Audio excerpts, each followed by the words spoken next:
Hello students, welcome to Punjab careers. Hope so आप सभी बढ़िया होंगे। मेरा नाम है रिधिमा। जैसा कि आप सभी जानते हैं कि हम अपनी लेक्चर कैडर मैथ्स की PYQ की सीरीज को डिस्कस कर रहे हैं, तो आज हम कुछ और आगे वाले क्वेश्चंस देखेंगे। ठीक है, होप सो ये लास्ट वीडियो ही होगी हमारी, क्योंकि मोस्टली हम क्वेश्चंस को कवर कर चुके हैं इसमें। सो स्टार्ट करते हैं हमारे लेक्चर को। पहले एक बार ये भी देख लेते हैं, हमारा जो पंजाब लेक्चर कैडर का online live plus recorded batches हैं, ये आपको मैथ्स के सब्जेक्ट के साथ भी देखने को मिलेंगे, उसके सिवाय मैथ्स के सिवाय और ये सारे सब्जेक्ट्स भी हैं हमारे पास। ठीक है, और अगर आप भी हमारे साथ जुड़कर तैयारी करना चाहते हैं तो डाउनलोड कीजिए निम्बस करियर्स ऐप को, या फिर हमारे दिए गए नंबर पर कॉल कर सकते हैं आप। ठीक है, so okay, moving to ours first question. तो पहला क्वेश्चन है हमारा, the real line R is. जो रियल लाइन आर है वो सेकंड काउंट टेबल है, कॉम्पैक्ट है, T2 बट नॉट T3। ये स्पेसीज होती हैं जो हमारे पास T1 T2 T3 T4, T3 but not T4। अब अगर हम ध्यान से देखें ना, तो इस क्वेश्चन में कोई डाउट नहीं होना चाहिए, आर हमारे पास मैट्रिक्स स्पेस है, और मैट्रिक्स स्पेस जो है वो T1 T2 T3 T4 सब कुछ होती है। तो बट नॉट का मतलब गलत, ये बट नॉट आ गया गलत, क्योंकि ये सब कुछ ही है, T1 T2 T3 T4 सब कुछ है। कॉम्पैक्ट, आर कॉम्पैक्ट हो सकता है कभी? नहीं हो सकता, आर बाउंडेड ही नहीं है ना, तो कॉम्पैक्ट कैसे होगा? तो ऑप्शन ए की सही है, सेकंड काउंटेबल। आर के पास काउंटेबल बेस होता है, that's why it is second countable. So एक ऑप्शन जो सही है वो है ऑप्शन नंबर ए। ठीक है, मूविंग टुवर्ड्स नेक्स्ट क्वेश्चन। अब ये क्वेश्चन को ध्यान से रीड करो। If the distance between the straight lines this and this is C1 minus C2 का मॉड, देन इनमें से कौन सी ऑप्शन सही होंगी? अब देखो हमारे पास लाइन क्या है, y is equal to mx plus C1, y equals mx plus C2। ये लाइंस हैं दो। डिस्टेंस का फॉर्मूला क्या होता है? देखो, डिस्टेंस का फॉर्मूला होता है, सबसे पहले इन दोनों का डिफरेंस का मॉड अपॉन रूट ऑफ, ये किसका है? डिस्टेंस बिटवीन पैरेलल लाइंस ना, ये स्ट्रेट लाइंस है, रूट ऑफ ये कोफिशिएंट्स का स्क्वायर। ठीक है, यहाँ पे तो अगर इसे हम उधर ले जाएं तो -1 बनेगा, -1 का स्क्वायर तो 1 ही होगा, प्लस m स्क्वायर। ये फॉर्मूला हो गया। ठीक है, अब डिस्टेंस आपको क्वेश्चन में कितना गिवन है? डिस्टेंस हमें क्वेश्चन में गिवन है C1 माइनस C2 का मॉड। तो यहाँ पे C1 माइनस C2 का मॉड लिख दो, C1 माइनस C2 का mod again root of 1 plus m square. C1 minus C2 के मॉड से C1 माइनस C2 का मॉड कैंसिल आउट हो गया, आंसर क्या आ गया? Root of 1 plus m square equal 0। This would B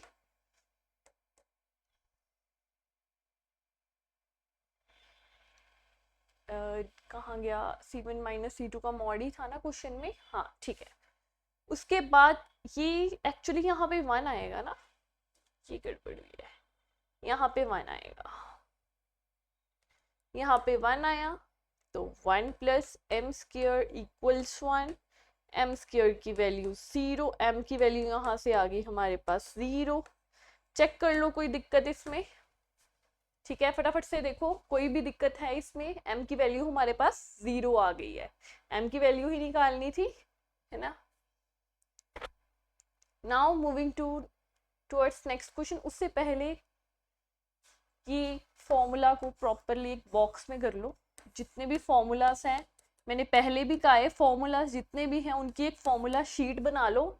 her topic के रिलेटेड जो सा भी टॉपिक आप करते हो उसके साथ साथ फॉर्मूला शीट रेडी करते जाओ। ठीक है, सो डैट आपको जब एग्जाम आने वाला होगा उससे पहले रिकैप्चुलेट करने में ईज हो जाए।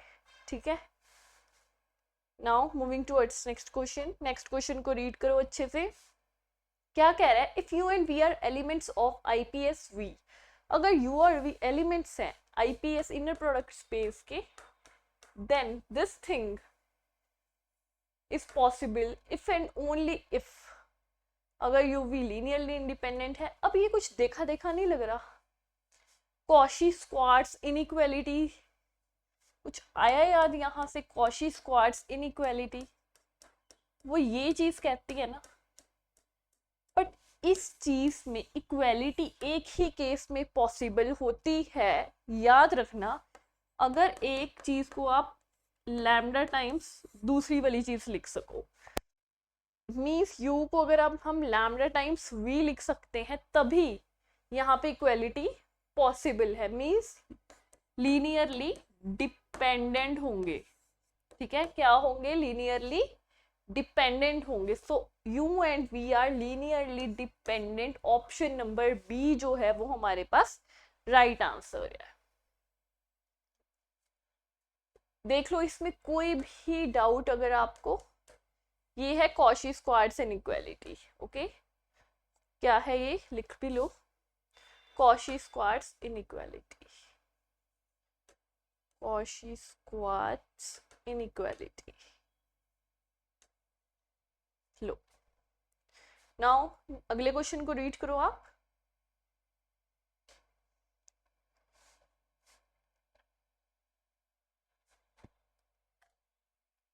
आइडेंटिफाई द करेक्ट स्टेटमेंट, सही स्टेटमेंट को आइडेंटिफाई करो। An integral equation is an equation in which an unknown function appears under the integral sign, जिसमें एक अननोन फंक्शन इंटीग्रल साइन के अंदर आता है। बिल्कुल यही इंटीग्रल इक्वेशन, जब हम एमएससी में इंटीग्रल पढ़ते हैं तो उसकी पहली ही डेफिनेशन होती है कि अननोन फंक्शन जो है वो इंटीग्रेशन वाले साइन में आना चाहिए। ठीक है, तो ए ऑप्शन सही होगी। उसके बाद बी ऑप्शन भी देख लेते हैं कि ये सिंपल हार्मोनिक की डिफरेंशियल इक्वेशन, इसको डेरिवेटिव कर दो, इसका एक्स का ट्वाइस डेरिवेटिव कर दो। ठीक है, और जब आप इसको 2 बार डेरिवेटिव कर दोगे तो आंसर में आपके पास यहाँ पे एक नेगेटिव का साइन भी बचेगा, करके देख लेना। ठीक है, यहाँ पे एक नेगेटिव का साइन भी आएगा, तो ये वाली ऑप्शन गलत हो जाएगी। उसके बाद Green's function is used in converting a linear equation into an integral equation, ये तो सही है। जो ग्रीन फंक्शन है वो लीनियर डिफरेंशियल इक्वेशन को इंटीग्रल इक्वेशन में कन्वर्ट करने के लिए यूज होता है, ये बात सही है। तो यहाँ पे 2 ऑप्शन सही हो गई हैं, तो इस क्वेश्चन में कुछ ना कुछ दिक्कत तो होगी कि 2 ऑप्शन सही नहीं होती।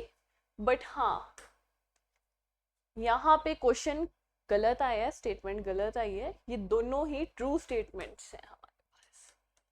ठीक है, a differential equation can never be converted into an integral equation, obviously wrong, कोई डाउट ही नहीं है इस क्वेश्चन, इस पार्ट में। तो now moving to the next question, if a particle is tied by a string of length L to a fixed point, ठीक है, एक फिक्स पॉइंट है, एक पार्टिकल ले लो of string of length L and allowed to oscillate through a small angle about the vertical position, कोई छोटे से एंगल से ये ऑसिलेट हो रहा है। ठीक है, ऐसे ऐसे मतलब मूव कर रहा है ये। Then the time of complete oscillation is, ठीक है, सिंपल पेंडुलम का टाइम, ये तो फॉर्मूला होता है 2π√L/g, वेयर L क्या है, लेंथ ऑफ स्ट्रिंग है, और g is acceleration due to gravity. g क्या है, acceleration due to gravity. So option number D is the right answer. Next question देखो,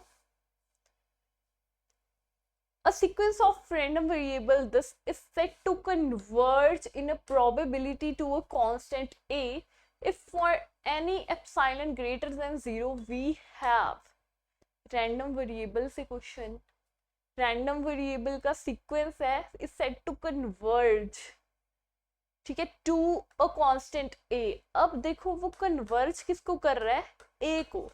कन्वर्जेंस की बेसिक डेफिनेशन अगर आप देखो ना, मतलब ये सब कुछ भूल जाओ, प्रोबेबिलिटी क्या है, ठीक है, मान लो आपने क्वेश्चन कभी देखा ही नहीं है, आपको पता ही नहीं है क्या होता है, बट अगर आपको गेस भी करना है तो किस तरह से गेस करोगे। पहले तो लिमिट एन जो है वो इन्फिनिटी को अप्रोच करेगी, कन्वर्जेंस की बात कर रहे हैं ना वो, ठीक है। तो n जो है सीक्वेंस में n वेरिएबल्स हैं, तो n इन्फिनिटी को अप्रोच करता है, तो n अप्रोचेस टू 0 वाली ऑप्शंस तो पहले ही कट कर दो। उसके बाद देखो कन्वर्जेंस कैसा का ये फॉर्म हमें पता है। अब ये देखो ये किस ऑप्शन में दिख रही है, ये फॉर्म जो ये वाली फॉर्म है ये दिख रही है ऑप्शन नंबर डी में, ठीक है। ये वाली फॉर्म वैसे तो ये सभी में ही है ये वाली फॉर्म, बट यहाँ पे ये इक्वल टू 1 है, डिफरेंस क्या था, यहाँ पे ये इक्वल टू 0 है, ठीक है। तो इक्वल टू 1 की जो प्रोबेबिलिटी है, हाँ वो कन्वर्ज कर रही है, ठीक है। तो इसलिए उसकी जो प्रोबेबिलिटी है वो 1 के इक्वल होगी, क्योंकि वो कन्वर्ज कर रही है, 0 के इक्वल नहीं होगी। सो यहाँ से आपका डी ऑप्शन राइट हो जाएगा। ये चीज तो सभी में ही सेम थी, ठीक है। नाउ अगला क्वेश्चन देखो, मतलब अभी तक हमने जितने भी क्वेश्चन देखे हैं, ठीक है, किसी में मैंने कोई सॉल्विंग नहीं की, सिर्फ बेसिक कंसेप्ट पता था और आंसर कर दिया। डेफिनेशन पता होनी चाहिए, थ्योरम्स पता होनी चाहिए, बस, ठीक है। उसके बाद Markov chain, a sequence xn is said to be a Markov chain if for all I0, I1, I2 up to In plus 1 belongs to I। ये A B C D options हैं। अब मार्कोव चेन एक ही बात कहती है, क्या बात कहती है मार्कोव चेन, कि जो भी प्रोबेबिलिटीज हैं किसी भी फ्यूचर इवेंट की, वो प्रेजेंट पे डिपेंड होती है instead of depending on past, ठीक है। पास्ट हिस्ट्री से हमें कोई लेना देना नहीं है। पूरी मार्कोव चेन जो हम पढ़ते हैं अपनी मास्टर्स में, उसमें हम एक ही बात बार बार करते हैं कि पास्ट हिस्ट्री से कोई लेना देना नहीं है, जस्ट जो इवेंट, मतलब जिस इवेंट के बारे में पता करना है, जैसे मान लो xn+1 के बारे में पता करना है तो xn के बारे में पता होना चाहिए, इससे पिछले से हमारा कोई लेना देना नहीं है, ठीक है। सो ऑप्शन ए ही इसका आंसर है। देखो ये इसकी प्रोबेबिलिटी पता करनी है, पहले ही ये सारी हो रखी हैं x0, x1, xn, पर इन सबसे कोई लेना देना नहीं है हमें। अगर हमें इसकी प्रोबेबिलिटी निकालनी है वो इक्वल होगी जस्ट उसके पिछले इवेंट से। अब xn+1 से जस्ट पहले कौन हुआ होगा, xn हुआ होगा ना, ना तो x0 होगा ना x1 होगा, सिर्फ एक ही होगा, दैट इज xn। तो ये वाला क्वेश्चन जो है सिर्फ डेफिनेशन, अगेन डेफिनेशन, ठीक है। ये देखो इसका कोई मतलब बना कि उसी पे ही डिपेंड है जो फ्यूचर हो रहा है, नहीं। फिर वो उन्होंने पिछला डाटा ही क्यों दिया है अगर सिर्फ अभी वाला पता करना है। सो ये डेफिनेशन है ही नहीं है। अगेन ये भी डेफिनेशन है नहीं है कि सिर्फ पिछले से ही पता कर लो, ठीक है। So answer is option number A. इसके बाद बड़ा प्यारा सा क्वेश्चन है ये, coefficient of dispersion of a binomial distribution. Coefficient of dispersion का फॉर्मूला मैजिक बॉक्स में लिखो फटाफट से। कोफिशिएंट ऑफ डिस्पर्शन का फॉर्मूला, कोफिशिएंट ऑफ डिस्पर्शन क्या फॉर्मूला होगा इसका? इसका फॉर्मूला होता है सिग्मा अपॉन म्यू। क्या होता है इसका formula? Sigma upon mu. Mu mean sigma is standard deviation, root of variance, ठीक है। बाइनोमियल डिस्ट्रीब्यूशन के लिए आपको ये चीज पता होनी चाहिए, बाइनोमियल डिस्ट्रीब्यूशन का मीन की वैल्यू और वेरिएंस की वैल्यू। मीन होता है इसका np एंड वेरिएंस होती है npq। अगर आपको ये फॉर्मूलाज पता है तो अब इस क्वेश्चन में करने को कुछ नहीं रह गया है। ऐसा कीजिए, आप वीडियो को पॉज कीजिए और ये क्वेश्चन को अटेम्प्ट करके देखिए खुद से कि आप कर पा रहे हैं या नहीं। चेक करिए। Coefficient of dispersion sigma upon mu है। वो जो पैरामीटर लिखने का फॉर्म क्या होती है, यहाँ पे देखो, जो पैरामीटर लिखने की फॉर्म होती है ये होती है n, p। तो यहाँ से n की वैल्यू 5 आ गई, p की वैल्यू 1/3 आ गई, q की वैल्यू 1 - 1/3 दैट इज 2/3 आ गई। चेक करो यार, ये सही है। इसके बाद इसकी वैल्यू, पहले तो मीन म्यू निकाल लो, है ना। म्यू की वैल्यू कैसे निकलेगी, एन पी मीन्स म्यू की वैल्यू 5/3 आ गई।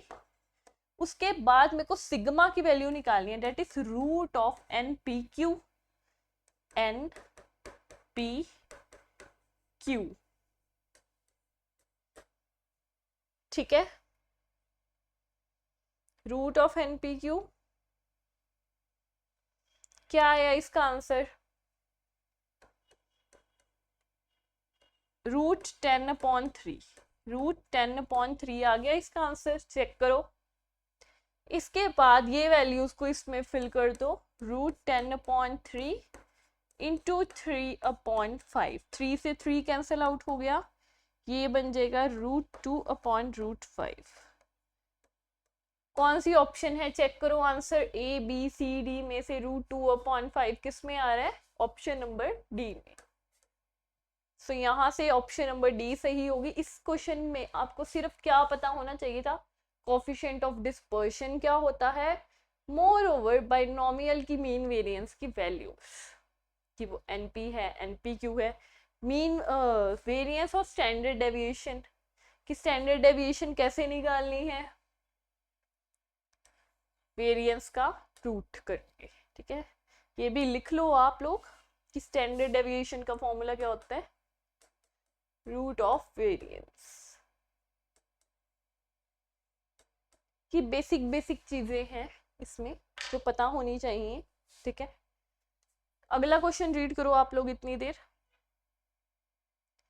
उसी तरह का एक क्वेश्चन है, फिर से डिस्पर्शन का फॉर्मूला लिखो और सॉल्व करो।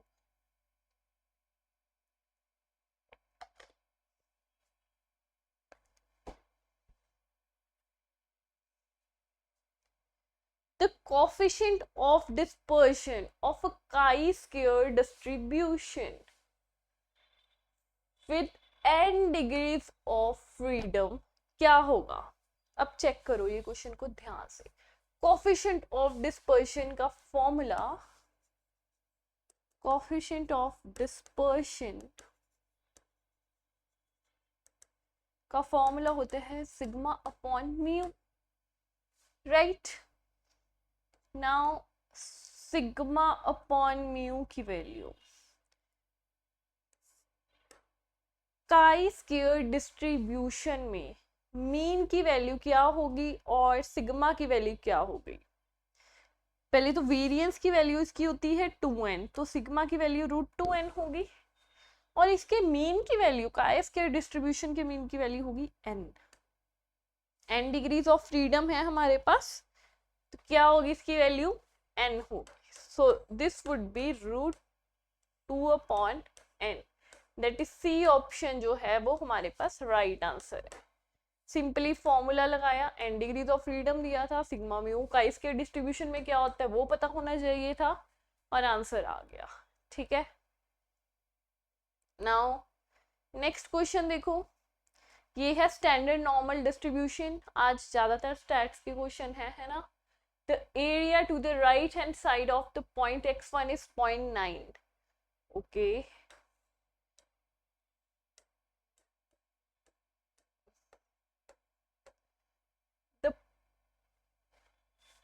एक minute, right hand side of the point x1 is 0.9, इसको अंडरलाइन कर लो। Left hand side of the point x2 is 0.9, इसको अंडरलाइन कर लो। Area between the points x1 and x2, x1 और x2 के बीच का एरिया बताना है, that is probability of x1 z x2। अगर मैं क्या करें? ओके, ऐसे करते हैं 1, हाँ, x2 से पिछला सारा में से x1 से पिछला सारा माइनस कर दूं तो मेरे पास क्या बचता है? कौन सा एरिया बचता है बताओ? ये वाला x1 और x2 के बीच वाला। क्या मैंने यही नहीं निकालना था? Area between the points x1 and x2। तो क्या मैं ये वाला फॉर्मूला लगा दूं? ये डायग्राम से चेक करो, कोई दिक्कत है इसमें? नहीं है ना? सो मैं फिलहाल के लिए डायग्राम को रब कर रही हूँ, हम इसको अच्छे से सॉल्व कर लेते हैं।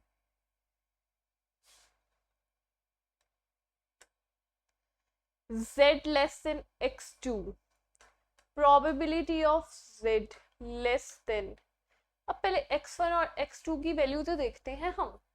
Right hand side of the point x1 is 0.9, ठीक है, राइट हैंड साइड पे 0.9 है, और left hand side of the point x2 is 0.9। Left hand side x2 का क्या है? 0.9 है। ओके, 0.9 है लेफ्ट हैंड साइड ना, ये तो लेफ्ट में ही आया, तो यहाँ पे 0.9, और यहाँ पे राइट साइड दी है बट मेरे को लेफ्ट निकालनी है, तो 0.9 1 माइनस 0.9 0.1, तो यहाँ पे 0.1 आ जाएगा। सो फाइनल आंसर आ जाएगा 0.8, क्योंकि मेरे को वहां पे लेफ्ट साइड निकालनी थी। इसको तो रब ही कर दो, ठीक है। देखो अब ध्यान से, अगर नहीं समझ आया कि ये वैल्यूज कैसे आई, फिर से देख लो। Right hand side of the point x1 is 0.9, x1 के राइट हैंड साइड पे 0.9 थी, बट मेरे को तो लेफ्ट वाली चाहिए ना, तो 0.9 से मतलब 1 को अगर मैं माइनस कर दूं 0.9 तो क्या आएगा? 0.1 आएगा, तो लेफ्ट वाली क्या आ गई? 0.1 आ गई, तो वहां से मैंने लिख दिया 0.1। एंड x2 की तो मेरे को लेफ्ट हैंड साइड ही चाहिए थी, तो लेफ्ट हैंड साइड तो मेरे को दे ही रखी है 0.9, तो मैंने एज इट इज 0.9 लिख दिया, तो फाइनल आंसर मेरे पास क्या बना? 0.8। तो 0.8 option number D is the right answer. Okay, 0.8, ठीक है। Now moving to the next question.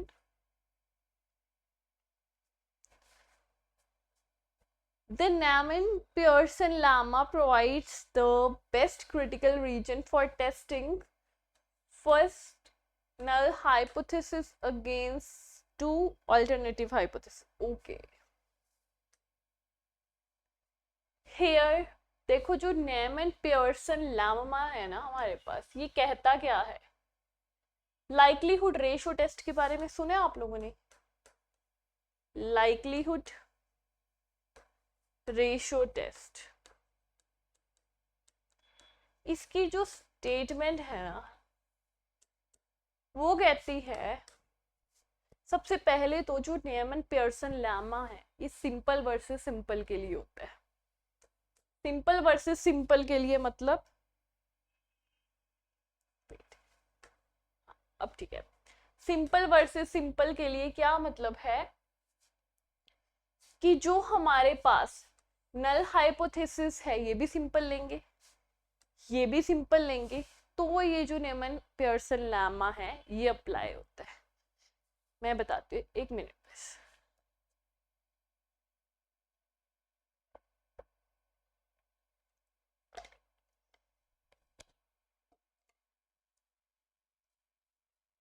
जब हमें टेस्ट करना है सिंपल नल हाइपोथेसिस को अगेंस्ट सिंपल ऑल्टरनेटिव हाइपोथेसिस, ठीक है, तो हम क्या अप्लाई करते हैं? न्यूमैन पियर्सन लेमा, ठीक है। तो कौन सी ऑप्शन हमने मार्क कर ही दी है, C option, that is simple versus simple के लिए ये यूज होता है।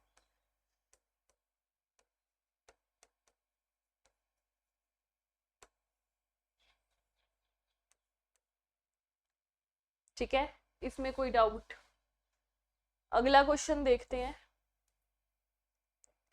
The likelihood ratio test is used for testing, again likelihood ratio test का क्वेश्चन आ गया। पिछला नेमन पियर्सन भी यही कहता है कि लाइकलीहुड रेशियो टेस्ट सबसे स्ट्रांगली यूज होती है, और ये भी use for testing for null hypothesis against second alternative hypothesis. But जो लाइकलीहुड रेशियो टेस्ट है ना, ये बहुत फ्लेक्सिबल है, ये सिंपल के लिए और कंपोजिट के लिए दोनों के लिए लग जाता है।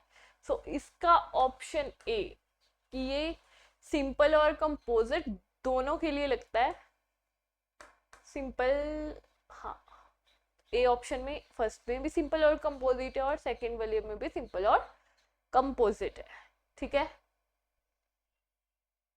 चेक कर लो एक बार ये। तो इसी तरह के क्वेश्चंस जो हैं वो हमें एग्जाम में देखने को मिलते हैं, बेसिक डेफिनेशन से क्वेश्चन जो है। ठीक है, अगला क्वेश्चन रीड करो आप, इसको रीड करो।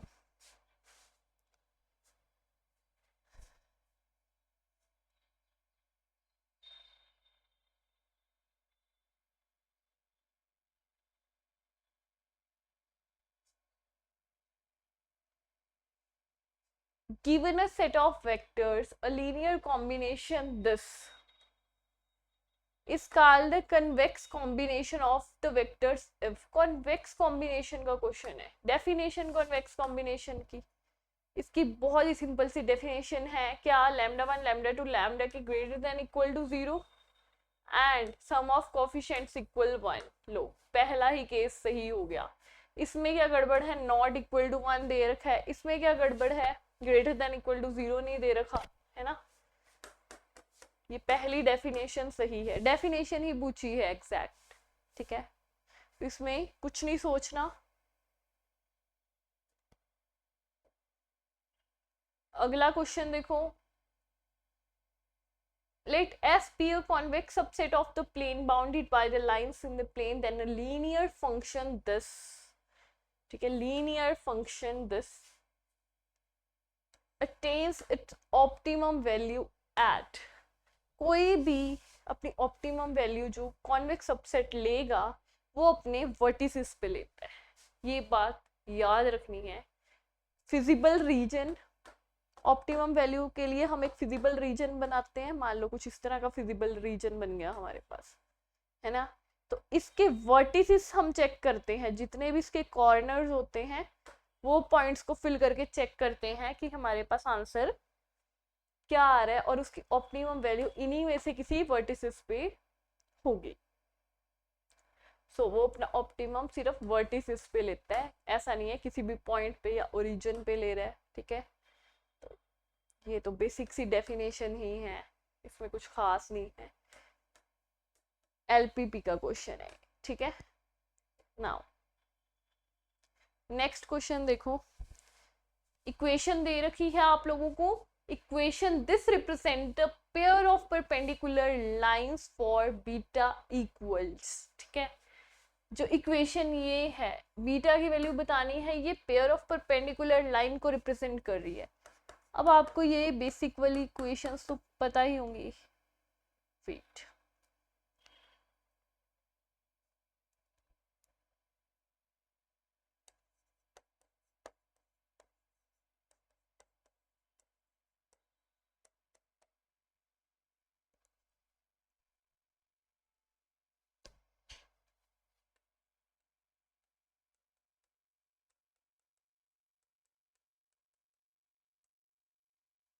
बस परपेंडिकुलर के लिए जो कंडीशंस हैं वो देख लो। परपेंडिकुलर के लिए हमारे पास क्या कंडीशंस हैं, एक तो कि a प्लस बी इक्वल 0, एक डिटर्मिनेंट इक्वल 0। ये दो कंडीशंस को फटाफट से अप्लाई करो और आंसर बताओ क्या आएगा। फटाफट से अप्लाई करो इसको। इसको कंपेयर कर दो। सबसे पहला काम, c की वैल्यू आ जाएगी माइनस अल्फा स्क्वायर। ठीक है, a की वैल्यू आएगी 1 और 2hxy है यहाँ पे, है ना। ये छोड़ो, b की वैल्यू बताओ पहले क्या आएगी। b की वैल्यू अल्फा आएगी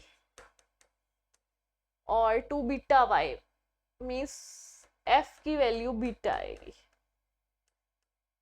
बस कंपेयर करके सारी वैल्यूज लिख दी हमने, ए की, बी की, सी की और एफ की। चेक करो ठीक से हो गया कंपैरिजन या नहीं।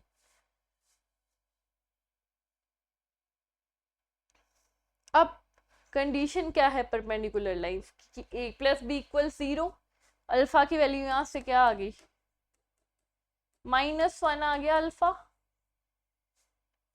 अगला केस, डिटर्मिनेंट इक्वल 0, डिटर्मिनेंट बताओ किस चीज का, यस कोफिशिएंट्स का, ठीक है, A B C F F H G equal 0। अब इसका डिटर्मिनेंट की वैल्यू निकालो।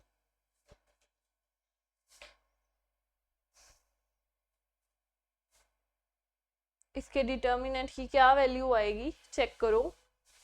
ए की जगह फिल करो 1, लो ए की जगह फिल करो 1, एच की जगह क्या फिल होगा, एच की जगह 0, जी की जगह भी 0 फिल होगा, 0 0, ओके। बी की जगह अल्फा की वैल्यू -1, एफ की जगह बीटा नहीं, एक मिनट, हाँ एफ की जगह बीटा नॉट बी, यहाँ पे भी बीटा। सी की जगह पे क्या फिल होगा, -α²। बस अब इस डिटर्मिनेंट को सॉल्व करो, क्या बनेगा, α² - β² इक्वल 0। यहाँ से क्या आ गया, α² इक्वल्स β²। ऑप्शन देखो, बीटा निकालना है, बीटा की वैल्यू क्या आएगी, अल्फा, ऑब्वियसली अल्फा।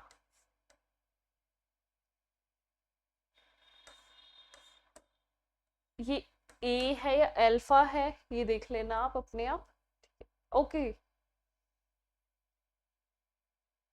वेट, ये अल्फा ही होगा फिर, ठीक है, ये अल्फा ही होगा, तभी इसका आंसर बी ऑप्शन आ रहा है, ओके। तो ये क्वेश्चन को देख लेना एक बार। कैलकुलेशन सी, मेन जो फॉर्मूला लगा है वो क्या लगा है यहाँ पे, वो ये लगा है कि ये डिटर्मिनेंट इक्वल 0 है, ये लिखा हुआ है, ये डिटर्मिनेंट, इस चीज का डिटर्मिनेंट 0 के इक्वल है। और क्या फॉर्मूला लगा है कि कहाँ गया, a प्लस बी इक्वल 0, ठीक है, a plus B equal 0 perpendicular lines करके। बस ये दो कंसेप्ट थे यहाँ पे हमारे पास, ओके। सो आज के लिए इतने ही क्वेश्चंस थे, खत्म होते हैं आज।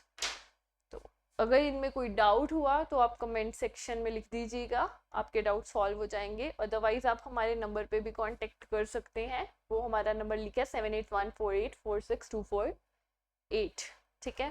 Thank you so much.